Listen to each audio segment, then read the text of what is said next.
Welcome to the Whole Athlete Podcast, where we focus on discussing topics to help you become a fat burner, optimize health, and improve performance in life and sports.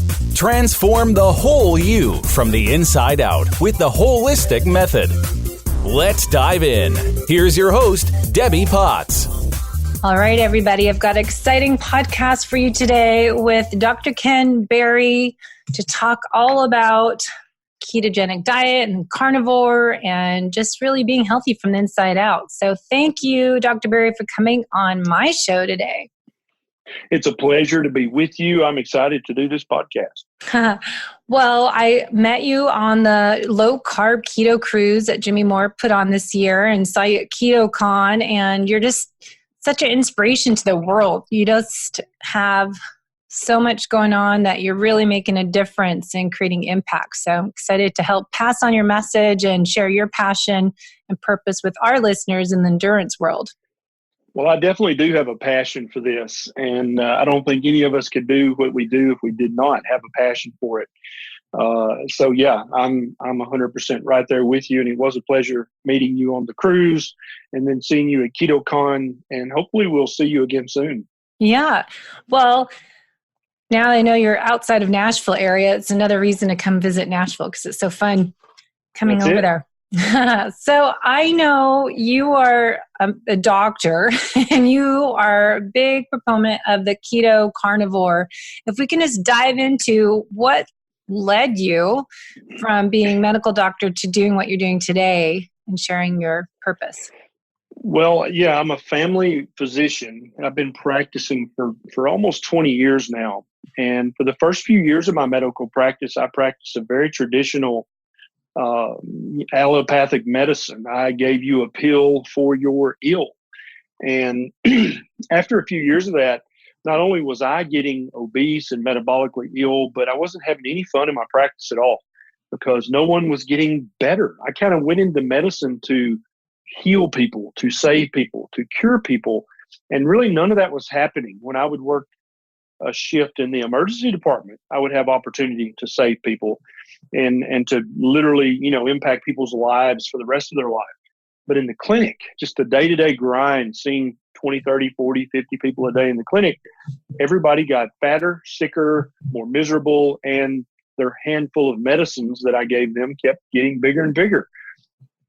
I didn't really see an end in sight. And so when I became an obese, pre-diabetic, terribly inflamed doctor, it quickly became evident to me that I was living a lie. I was walking into these rooms with patients and pretending to tell them that I knew what they should do to be healthy and happy and vigorous and fit.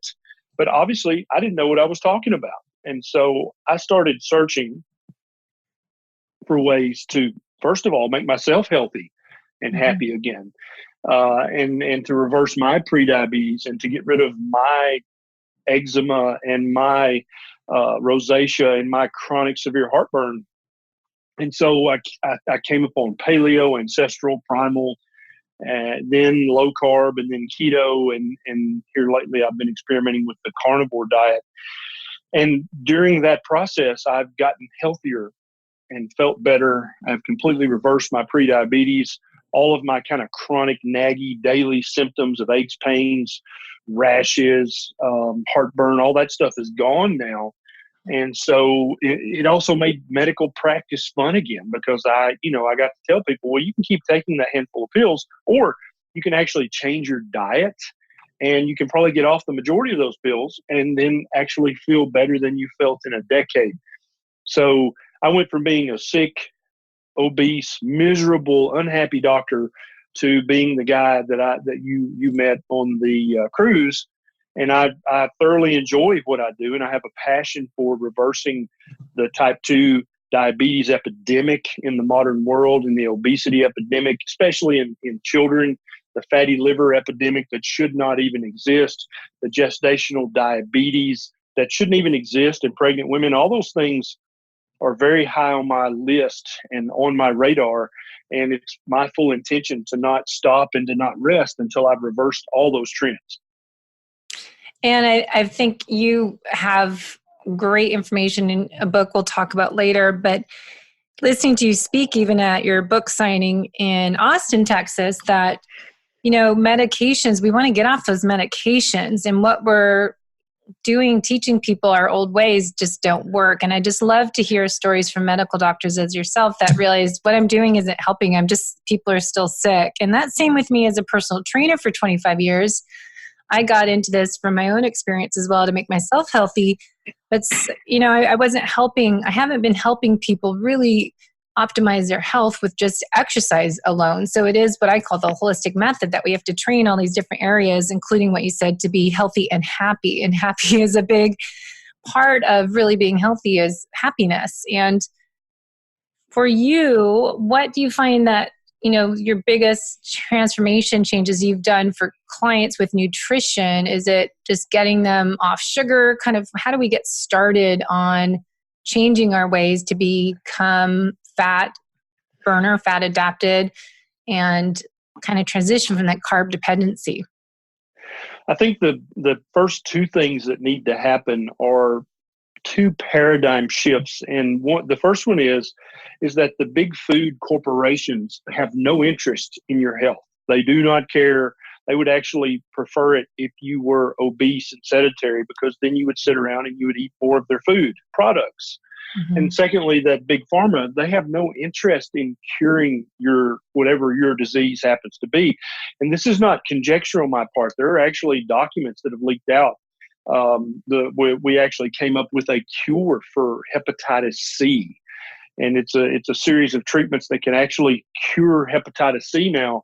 And one of the big banks, I forget if it was Lehman Brothers or who it was, one of the big multinational banks told the pharmaceutical company, yeah, I know you cured a disease that kills people, but it was a very bad business model, because you quickly run out of customers if you do that, because mm-hmm. once you've cured everybody with hepatitis C, we're out of customers.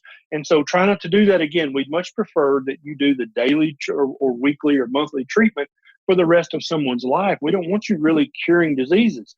And so the bank literally said that in a document to the pharmaceutical company that had come up with this. And so there's all these incentives or disincentives for big food and big pharma to actually reverse diabetes and reverse obesity and to cure these diseases. Nobody really wants them to do that except for the patients. They don't really get a vote because they're not sitting at the table with the board of directors of any of these big corporations. So they don't really get a vote in this. And so big money does not want you to be healthy. Big money wants you to be sick. They want you to take a handful of medicines, and they want you to eat lots of highly processed snacks. And so if you would actually like a vote in your own health, then you can't depend on big food or big pharma to take care of you, because they won't take care of you. They will take care of their bottom line. And so if you'd actually like to step up and vote for your own health, you can do it with the 4 following steps. Step 1, get rid of all sugar in your diet. Every source of sugar, whether that is agave nectar, honey, fresh fruit, any kind of sugar needs to go. Human beings don't need to eat sugar for our health. There is no essential sugar. There's no essential starch. If you never ate one molecule of sugar again for the rest of your life, you'd be just fine. Step 2 is to get rid of all grains out of your diet. Obviously, get rid of the wheat, rice, oats, and corn that big food wants to feed you multiple times a day, because they all break down into sugar. Also included on this list are quinoa, amaranth, millet, rye. All of these guys break down into glucose and fructose. So you're eating sugar. And so step 2 is get rid of all the grains. Step 3 is to get rid of all the industrial seed oils that they might call vegetable oil. And that includes canola, soybean, peanut, sunflower, safflower, all of these things, all the margarine, all the Crisco, all the, I can't believe it's not butter. All that stuff is very toxic and very dangerous for human beings, and it needs to be thrown in the garbage. Step 4 is to just start adding lots of tasty, fatty meat to your diet. And for the majority of people listening to this or anywhere in the world who suffer from chronic metabolic disease, chronic skin diseases, chronic mental disorders, if they'll take those 4 steps, they'll be very surprised, pleasantly so, at how much better their chronic condition gets. Chronic conditions that they thought were part of their definition as a person chronic conditions that they thought they were stuck with for the rest of their life tend to peter out and go away when you stop poisoning the human body. Have you read The Plant Paradox by Dr. Grundy? I have. I've read it about 3 times now. I just finally started reading it. Yeah. Yeah. The first 2/3 or 3/4 of the book, I totally agree with and I'm totally on board with. The last third or quarter, where it's kind of his philosophy of eating and it's not based on any scientific data, it's almost like he had a schizophrenic break but between the first 3/4 of the book and the last quarter. So I totally agree with the first part of the book. The last part is like, where did that come from? And I don't agree with that part. But he's like, yeah, the entire book is like, yes, plants will kill you. Plants don't want you to eat them. And then the last quarter of the book is, yeah, but you need to eat plants. Yeah. So I'm not real sure where he came.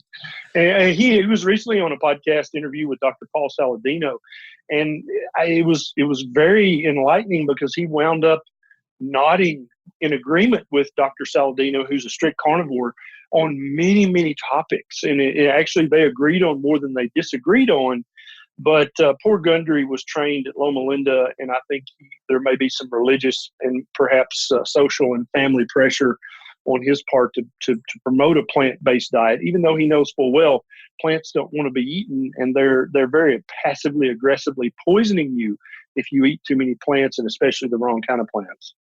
Well, that's what's enlightening to me, listening to all these seminars on carnivore and keto carnivore, because I've been a huge vegetable person my whole life. I love big salads, and being on the cruise, that everyone I was eating with was doing keto carnivore, just eating their tons of steak and meats. And for me, I've stopped eating red meat not because of the animal or because of the health reasons, but more just the animal part of it when I was 13. Yep. So now it's just like, especially other people who stopped eating meat because they thought it was bad for them. How do you reintroduce animal meat in your diet when you stopped eating it because we were told forever that, it causes heart disease and saturated fats are bad for you and all those different myths we were told? Yeah. And it's a very cloudy message that we get. And I remember very clearly when I was, 11, 12, 13 years old, there was a documentary on television about how terribly chickens were treated in poultry factories and in egg factories. I mean, it's atrocious.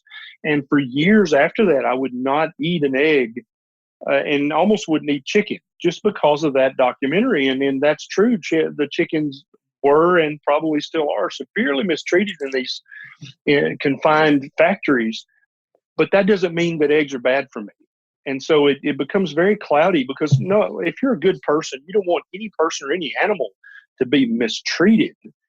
And that's a sign that you've got a good conscience and that you're a good person and you have good morals. But at the same time, we as human beings have to eat the diet that gives us the best health. And so I'm sure that the gazelles also consider it quite cruel that lions and tigers chase and kill them. But should the lion and the tiger start eating tofu so that they are not cruel to the gazelle? No, of course not. The proper canine or feline diet is meat. That's what cats are supposed to eat, all cats, including your house cat. That's the diet that they are healthiest on, the diet that they live longest on, and the diet that they don't develop type 2 diabetes on. And so the big cats have to honor their health. And I think human beings have to realize we're an alpha species. We are a predatory species. That's what we are. Mm-hmm. It doesn't mean we have to be cruel to these animals. I love it. Peter Ballerstadt is a great proponent of the carnivore diet. And he said that if cows and all animals, indeed, if they're raised properly, they only have one bad day their entire life. And that's when they go to slaughter. And so the entirety of their life is lived in peace, and they're happy, and they play, and they just live their life. And then they have one bad day. And most people would love it if they only had one bad day in their life, right? Yeah. And I agree 100%. I think we should try our best to get our animal products locally and that have been raised humanely. I am 100% behind that. But there are many people in the U.S. and indeed other parts of the world who can't afford pastured this, that, or the other. They can't afford the $17 a pound ribeye. They just can't afford that. And so they have to go back to basics and do what they can afford to do and eat the diet that gives them optimal health for them as a predatory species. Would you have people be aware of like the antibiotics that animals have and have to do some more digestive support or liver detox? Or what do we do if we're taking in these animals that aren't farm raised, free range, wild? I've looked into all that in quite some detail. And it's pretty much U.S. guidelines. I don't know about the rest of the world, but if an animal's given antibiotics, they can't go to slaughter until the antibiotic has cleared their symptom or their system in so many hours or so many days. And so I definitely want my meat to be as clean and as pristine and as grass-fed and grass-finished and panda massaged as it can possibly be. But in the end, what you're basically asking poor people to do is choose. Mm-hmm. Is it better? Is it healthier for you to eat Spam or Cheetos? That's the literal choice that hundreds of thousands of people are faced with. And with that choice, I say pick the Spam every time. If your choice is you either can eat cheap hot dogs or you can buy a bag of hot dog buns, which should you eat? You should eat the hot dogs 100% of the time. And so, I'm a big proponent of very clean, very well-raised and cared for meat.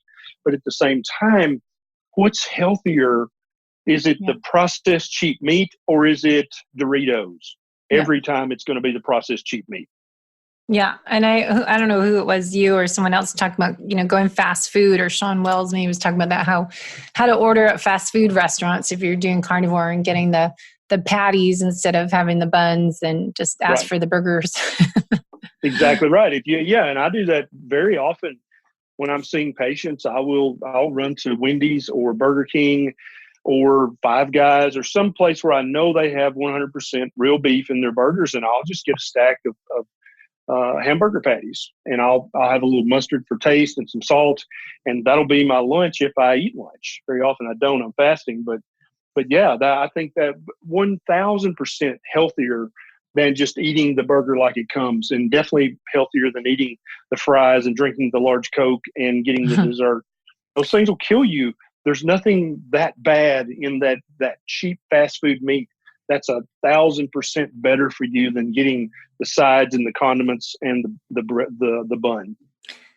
How do you find people can break that sugar addiction? Like I just had a client that she's always, they do really good eating, they're not eating, fasting, and then they have their more of a protein healthy fats, and then they just afternoon hits and they just can't break that sugar habit in the afternoons, which people have to realize sugar addiction is a very real thing. There are PET scans that show without doubt that the same parts of the brain fire when you are eating sugar or thinking about sugar as when you're smoking crack. I mean, obviously a crack addiction is much harder to break than a sugar addiction, but sugar is an addiction nonetheless.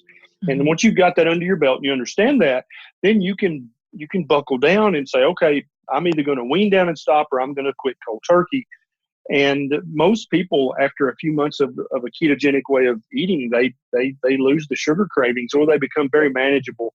Some few people have to go carnivore for 1 to 3 months and eat nothing but fatty meat to break the sugar addiction. And the sugar addiction, just like it'd be like if you told an alcoholic, look, I want you to wean down to you're just drinking 1 shot of vodka a day. And then we're going to maintain there because, you need to be flexible with your alcohol metabolism. You don't want to just teetotal and never drink alcohol. You want to maintain some flexibility. So just have 1 shot of vodka a day. Or maybe you can have a cheat day once a week. And so every Friday you can have 3 shots of vodka. You can see that would be ignorant advice to give an alcoholic. Yep.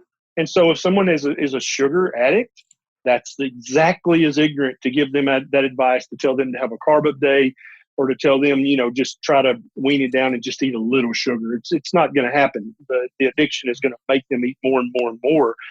And for me, I had to just completely cut all ties with all sweeteners. And after 3 months of carnivore, you could set the freshest, most delectable dessert in front of me that used to be my go-to poison, and I'm not even tempted at all by it anymore. I've finally broken that sugar addiction, and that's it. I don't have it anymore. And so for some people, keto does it. For some people, it takes carnivore to do it. So what made you switch from more paleo to keto to more carnivore? What made your body want to change to that? I immediately saw the common sense behind the paleo ancestral primal diet. That makes perfect sense. Eat the way we've eaten for the last 250,000 years. But the problem comes in, well, what did we eat 250,000 years ago? And back then I didn't know that we could know that. That is a knowable thing. And I'll tell you how we can know that now. And so a lot of the big, paleo primal people were saying sweet potatoes are great and eat quinoa instead of wheat. And so I followed a lot of those guidelines, and I did feel better on paleo than I did on eating the stupid American diet. But then as I discovered low carb, and I kept basically turning down my carbohydrate intake. If you just imagine it as a knob on a machine, you just keep turning it down. And the more I turned down the carbohydrate intake, the better I felt. And so on keto, all of my problems that I talked about earlier, my rosacea, my pre-diabetes, my fatty liver, my severe heartburn, they all got better and went away for the most part. I still had a little heartburn every now and then. And so I've been reading about the carnivore diet and listening to that psycho Sean Baker. And I love Dr. Baker. I'm just playing. And I thought, I'm just going to issue a challenge for my Facebook people on my Facebook page. We're just going to do a carnivore month and just see what happens. I don't know. And so basically the carnivore diet is a diet that you effectively turn the carbohydrate intake knob all the way down to zero, as close to zero as you can possibly get, right? Mm-hmm. And after a month of carnivore, my heartburn that I had suffered with daily for decades, and then even on keto, it was 1 or 2 days a week, I had some pretty significant heartburn, was gone. All my aches and pains were gone. Everything. I literally felt 10 years younger. And I'm like, this is crazy. How is this happening? And so I thought, I'm just going to, the challenge ended at the end of the month, but I kept going. I thought, I'm going to do this for another month. And then I just kept adding a month. And so I'm up to about 16, 17 months of 99% fatty meat carnivore. And I feel better at 50 than I felt when I was 35. And for anybody out there who's 50 or older, you know what a big statement that is to say. Like I could literally, as a 50-year-old, go back in time and kick my 35-year-old's ass. Literally, I feel better in every single way. My productivity is better. My optimism is better. And so obviously, unless you're doing something that's addictive, obviously smoking cocaine, that makes you feel great, but that's not sustainable. But if you're eating a diet that's not habit forming in any way, and it makes you feel better than you felt in over a decade, that's a big discovery. And that's something that many, many people should check out. And so I think that the paleo people were on to the right track. They were just diluted in their thinking of what we actually ate tens of thousands and hundreds of thousands of years ago. There's actually a way we can know that. We can study stable carbon and nitrogen isotopes in fossils, and we can tell what percentage of their diet was veg, what percentage was seafood, what percentage was red meat. And in many human civilizations, well, actually every single one that's been studied in that way, the humans basically ate as much fatty meat as they could get their hands on. And then if they were in the process of starving to death, they would eat some veg. And so it's almost like vegetables have always been our backup. We'll eat plants if we have to, but if there's fatty meat available, we're going to always opt for the fatty meat. Mm-hmm. And you can tell that by the nitrogen in the fossils remains. And once I discovered that, I'm like, okay, so this is actually not unknowable what our ancestors ate 100,000 years ago. We can actually know exactly what percentage of their diet was plant and animal. And that's at that point I was like, okay, so this actually makes paleo anthropological sense. It makes common sense. And every day there's more and more research showing that the more fatty meat that people eat, the healthier they are. Mm-hmm. So I think the word I always say is, and you just mentioned it earlier, is sustainable and making it something that you can keep up with. So your motivation to keep being carnivore because you feel better and you're having a baby soon, being a new dad. But it seems, if carnivores, are you strict that you only eat meat, or do you add other things after a while once you're more, repaired and reset internally, or how do you just stick with being strict and not feel like you're dieting? For 1 to 3 months, you need to be 100% fatty meat carnivore. I do agree with Dr. Paul Saladino. I think we need to eat as nose to tail as possible. We need to include as much organ meat as we can tolerate and as we can have access to, because I think our ancestors always ate the liver. They always ate the heart. They always ate the bone marrow if they had opportunity to do so. Also, I think that honors the animal's life more. I don't think we should throw any part of the animal away. We should either eat it or use it in some capacity. And that way that we haven't wasted that life. We actually use that life to make hundreds of lives better. And that sounds morally much more sustainable to me. Yeah, it does.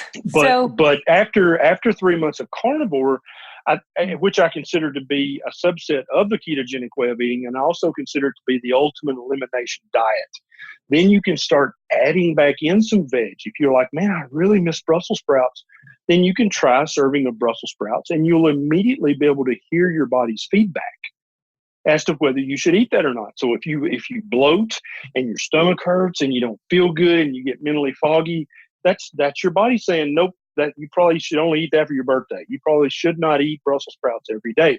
And I personally love them, but that's exactly what happens to me if I eat Brussels sprouts. And so I've decided, I'd much rather feel great, look great, and act great than have Brussels sprouts often. And so, there's an opportunity to cost for every decision. And I'm happy to make that sacrifice if I can feel like I feel today. Yeah, for sure. So going back to, you mentioned fasting. I love this intermittent fasting and fasting 24 hours once a week. What are you doing with the fasting? Because automatically I find that you fast because you're not hungry, because you are more efficient at burning fat for fuel and you're satiated for more hours. So what about you? Yeah, same goes for me. And I think it's, a lot of people try to let fasting be the first step. And I don't think that's very nice at all. If you try to get somebody who's eating a standard American diet and they're eating carbohydrate snacks every 2 or 3 hours, if you try to get that person to fast, that's torture.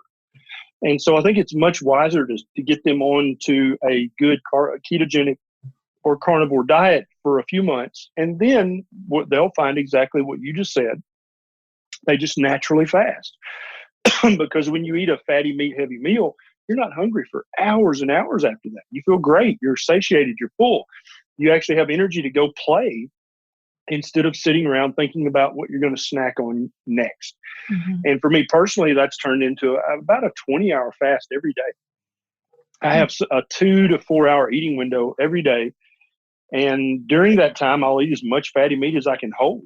But then outside of that, I'll sip on some buttery coffee.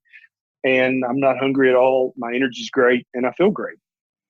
And that's what happens to most people once they've adopted a ketogenic way of eating and they become fat adapted. They don't need to snack all the time. And that's a great freedom in and of itself. But by not snacking, you keep your blood sugar and your serum insulin levels very low normal, which allows you to mobilize and burn fat that you thought you could never burn. So that's the next question. Do you do lab testing on yourself and your clients? Do you track their progress with their health improvements? Yeah, depending on their age, I check a full panel of labs every 3 to 6 months, just depending on how healthy or unhealthy, how young or old they are. And on myself, I've been getting labs every 6 months, roughly, for almost a decade. And so I've tracked my A1C down from 6.1 at its highest, and the last time I checked it, I think it was 5.3. Mm-hmm. And all of my patients, their triglycerides go down, their HDL goes up. Sometimes their total cholesterol and LDL go up. Sometimes they go down. Sometimes they don't change. But I don't really put a lot of stock in that. Their A1C and their C-peptide uniformly go down back to normal where they should be. Their fasting insulin goes down. All of their inflammatory markers go down. And I consider that a great victory when we get all of those numbers where they need to be. I find when people eat this way and become more ketogenic diet that they improve their insulin resistance, obviously, because we're getting off the blood sugar highs and lows, but also their satiation and their leptin and ghrelin hormones seem to be more sensitive. Yes. and Definitely. you get full. I think so many people, and I myself, when I eat carbs, I can eat the whole bag of something because there's no full button. And I used to always say that. It's like, how come I just ate and I'm still not full? And that's that satiation button. And I think that's a great question for people to ask, especially people who are obese. The average obese person is carrying about 100,000 calories of stored energy in their fat. So why are you hungry every 2 hours? If you have all of that stored energy on your body, why are you hungry? And it's because your leptin and your ghrelin hormones are not optimized. And that's one of the many, many hundreds of things that a good whole food ketogenic way of eating does, is it optimizes your leptin and ghrelin hormones, and also your insulin and your other hormones as well. But it optimizes those hunger hormones. So you're just not starving all the time. You're not hungry. And people don't realize how many hours a day they spend eating and thinking about food, because they're so resistant, and their hormones are so screwed up by their terrible diet. And once they become fat adapted and they've got all their hormones kind of at least moving in the right direction, if not optimized, it's almost miraculous how much time you have mentally and physically to do all these other things that you've always wanted to do. I know it. So applying this to athletes, I know you obviously work out. You're Mr. Strong, good posture man and lean. So how do you apply this for, people lifting weights? We got Danny and all these guys doing the bodybuilder side. And Stephanie and I are going towards talking how to apply this to the endurance athlete world, that, we're burning more fat than a high intensity race, Spartan racer. So how do we apply all this to different exercise modalities? So I think if someone is just wanting to be fit and appropriately muscular and, appropriately thin, I think that there's nothing else really that you have to do than eating a ketogenic or a carnivore diet. You're going to just tend to go back towards your ideal body weight. If you're trying to do some athletic thing that is not really ancestrally appropriate, so if you're trying to compete in Mr. Olympia, there's nothing in our ancestry that we ever did that. We never lifted heavy rocks for 4 hours a day. Does that make sense? Yeah. That's an inappropriate thing. And I'm not saying it's unhealthy necessarily, and I'm not saying it's wrong. I'm just saying that's not, if you went to your tribe 50,000 years ago and said, hey guys, let's go lift heavy rocks for 4 hours a day, they would have kicked you out of the tribe for being nuts. And the same goes for marathons and all the Ironman stuff. Yeah, we would do that to save our life. Yeah. But to train and try to get a better time in that, like, hey, let's go run 26 miles, guys, you'd get kicked out of the tribe for being nuts. They would not even allow you to stay around because you're obviously cuckoo. And that's dangerous for the tribe. And so I don't think those things are ancestrally appropriate activities. I don't think they're bad. I'm not being judgmental. I'm just saying that's nothing that we would have ever done in the last 250,000 years. And so it might be that there's a place for an inappropriate human diet because of those inappropriate activities. And so it may be that some people at the elite level of bodybuilding or endurance running, they may have to add some inappropriate things to their human diet in order to excel at those inappropriate activities. But if someone's just wanting to be able to run a mile and lift a decent amount of weight and look good in their Speedos or their bikini, I think that the diet is 95% of that battle, and just being more active in general. Yes. And I found that a lot of people, I know we start with nutrition and get everyone's digestion and gut health improved, but I find a lot of people in the keto world, there's a lot of people that just could add a little more exercise, like doing some intervals when appropriate and lifting heavier weights. I think a lot of people just do nutrition, then it's almost like, all right, let's go to the next phase and work on our lifting. Because I don't find a lot of people were doing that when I was chatting up with different conferences. Do you find that kind of a missing area that people need to work on?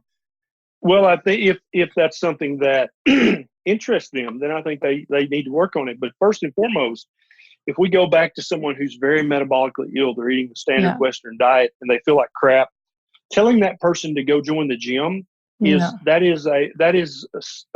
sadistic. Yeah. Because they feel terrible.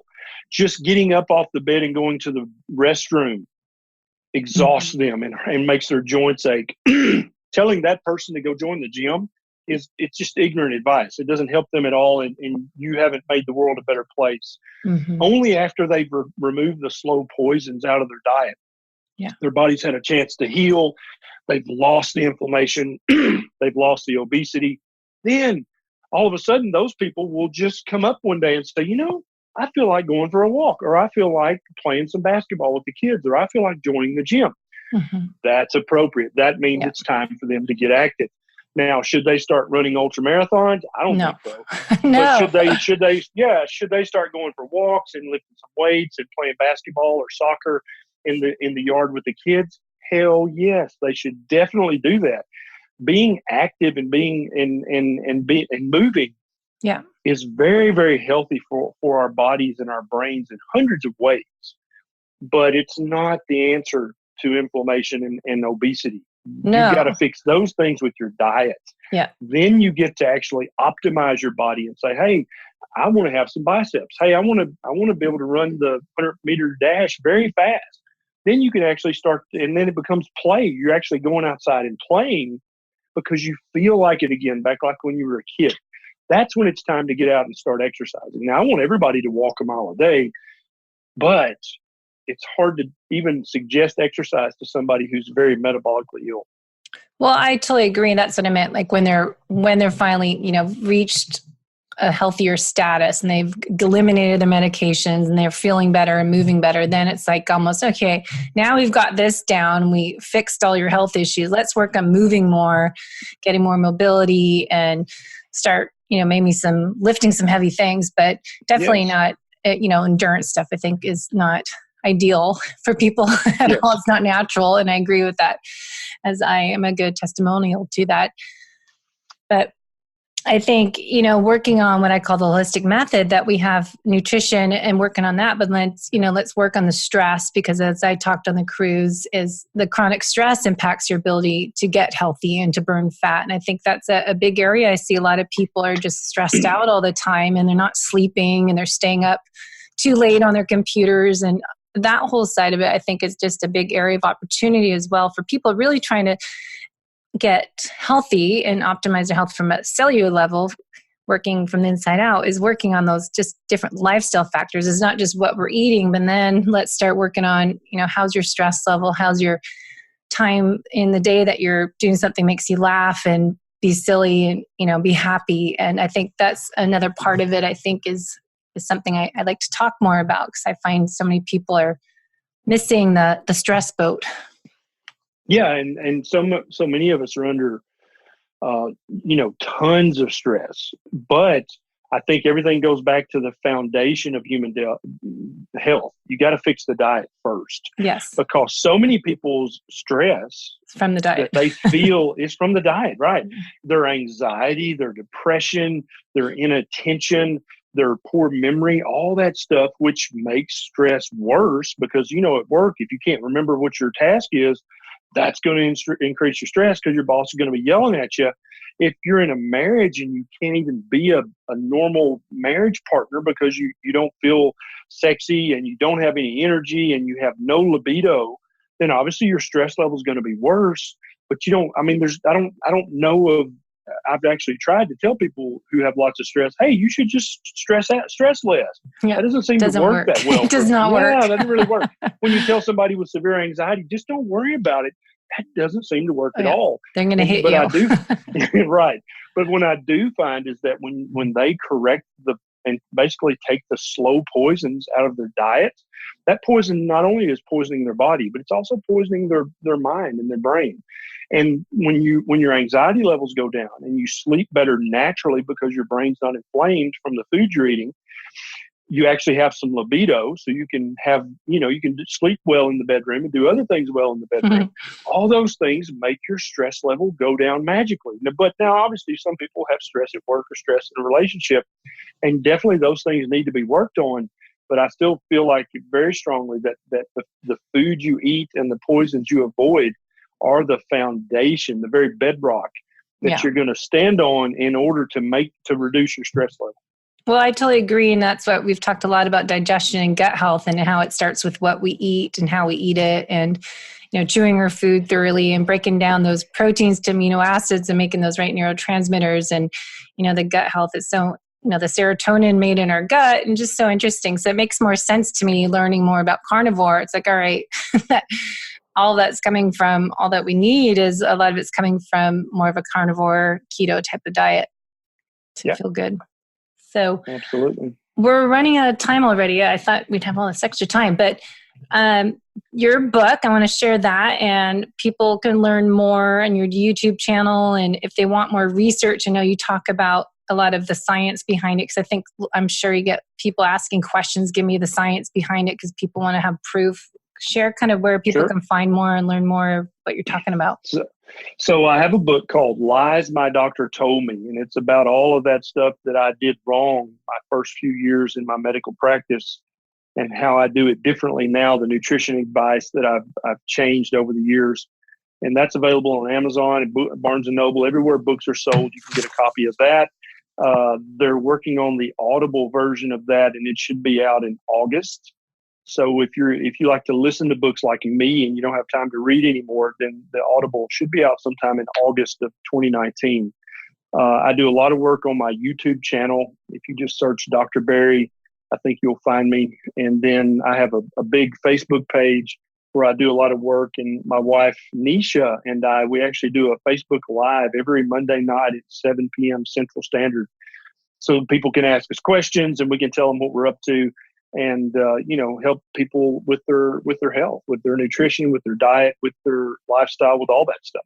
And then I also have an Instagram and a Twitter and a Vero and all these other social medias, but those are the ones I do the bulk of my work on. If I'm feeling especially snarky, I'll go to Twitter and have a slap fight with some vegans or with some calorie in, calorie out people. But if I'm feeling loving, I'll usually get on Facebook or Instagram and post something inspirational. Depends on the day. Yep. That's funny. Well, I know it's hard to kind of manage which one to be at, because if you're speaking about health and keto, carnivore, and it being, the best version of yourself, we have to limit our time as influencers in the world on too much social media too, because you can get sucked down that rabbit hole of, all these different Instagram, YouTube, podcasting, Facebook. You got to find which one works best for you. Yeah. And I've found that as long as your goal, and as long as what you're actually doing on whatever social media you're on, as long as you're producing and not consuming, you're making the world a better place. And so I don't know if you can spend too many hours on social media if you're putting out content that improves people's lives. But if you're just sitting there scrolling through Instagram and hearting things, you're probably wasting time unless you call it, like Nisha, she calls that research, right? And so that was air quotes if you couldn't feel that. But I mean, she is researching, but sometimes she's just scrolling and hearting stuff. But I really feel like that people have an opportunity now with social media that humans have never had. Even the printing press was not as powerful a thing as social media. There are people, people in this space who are saving more people's lives than a trauma surgeon. Yeah. And they're not a doctor. They don't have any initials behind their name. They just have a story that they share. They're good at sharing it, and they're good at helping other people hear the resonance in their story and therefore affect their own story. And that's really the most powerful thing about social media, is that you can grab a stranger you've never met before and say, hey, your life sucks. Guess what? It doesn't have to suck. Let me tell you how you can fix it. That's what you shared the other day on your Instagram. I love that. It's just, you have a story to share it with someone that could help. And I think that's what we need to do, is keep paying it forward. As we said at KetoCon, it's like, how can we get this message across to the world, and kind of what your mission is, because that's why part of my motivation to close my fitness studio to do this more, because I'm not reaching anybody just at my studio. It's just, they're not listening to me either. So it's like, how can you get out to people who want to hear the information and who needs your help? And I want to reach those people that want to have help, rather than you just talking to clients' face, not listening to me, because they're not ready to hear that information. I need the people like, all right, I'm ready for help, and I just don't want to see you for lifting weights. But yeah, it's, we can make a difference and all collaborate to inspire others to take care of themselves with what they're eating. Right. So good job. Well, thanks so much for your time today. And we will hopefully see you. I know you're going to have a new addition to your family. So good luck with that and your new journey. Yes, baby Barry is coming. Baby boy Barry. I saw that. We're excited about that. Yeah, mid-October, we should have a bouncing baby boy who will be a keto carnivore, no doubt about it. And so we're going to kind of share that entire journey because, everybody gets freaky when you start talking about pregnant women or babies eating fatty meat. Oh my God, you're feeding the baby meat. Oh my God, she's pregnant. Doesn't she need some fruit? Yeah. Right. And so we're kind of chronicling that journey so that all the pregnant women out there and the breastfeeding women and the new moms can know, hey, there's a proper human diet for babies too. Mm-hmm. And it does not include Teddy Grahams or flavored yogurt or Cheerios. None of that stuff is proper for little humans to eat. And so we're going to be talking about that more and more as time goes on. That will be huge. And I'm sure Maria Emmerich and Danny Vega can share more information with their fat-fueled moms and you guys can all help make more of an impact in that world too. So keep it up. And I appreciate your passion and sharing this information to all of us and paying it forward. It's my pleasure. This has been fun. Let's do this again sometime. All right. Anytime. Thank you. Thanks for listening to the Whole Athlete Podcast. If you have any questions, feedback, or topic suggestions, let us know on Facebook or at wholeathletepodcast.com. You can help us continue and grow by leaving a review on iTunes. Thanks again, and see you next time.